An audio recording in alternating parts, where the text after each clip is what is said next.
Hello all, I'm KitKat. This is my first of likely several videos I plan to make about Therianthropy, which is something near and dear to me that I feel is important to talk about, especially in the wake of all these videos by wolf Therians. I can't say teenagers because I'm technically 19 at the time of this video, but I don't. What is Therianthropy? Therianthropy is the belief that one is a non-human animal on a non-physical level, either spiritually or psychologically, or sometimes both. Those who feel their own therianthropy is spiritual often believe it was caused by reincarnation, though there are other reasons as well. Spiritual therianthropy I know the least about, so I'm not going to tell you things I can't speak 100% for sure on.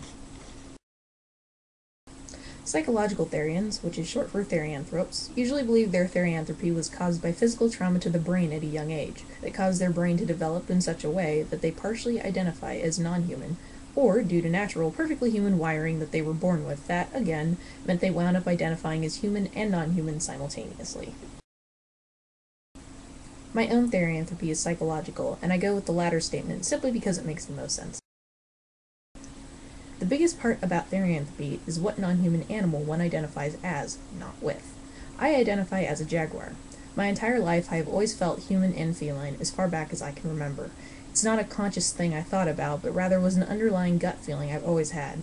Figuring out specifically which feline was a bit more tricky, but for me it was a matter of looking at a bunch of different big cats, since I didn't feel like I was a house cat, and seeing which one I truly felt inside me that called out, "This is what I am." When I got to jaguars, I couldn't turn away. I knew that I had to be a jaguar somehow, deep down.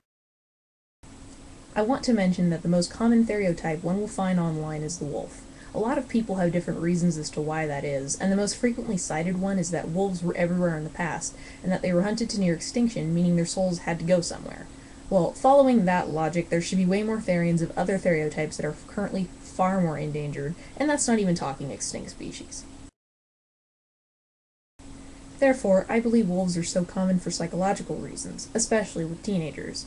I mean, what do teenagers want the most usually? To be a unique individual and show the world they're special, while also wanting to fit in with people like them. And if you haven't noticed, wolves are heavily romanticized. People go on and on about how beautiful, magnificent, and majestic wolves are, or they talk about how a pack looks out for each other, and so on. Naturally, teenagers will gravitate towards wolves since they believe that if they are a wolf, they would be free of the struggles of life, supposedly, and have a pack to belong to. For this reason, lots of teenage wolf packs crop up.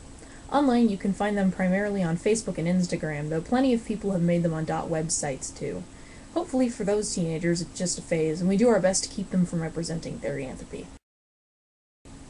Unfortunately, I could go on about this, but I won't since I could talk about it all day, and it's deserving of its own video, so I'm going to cut this one off here now.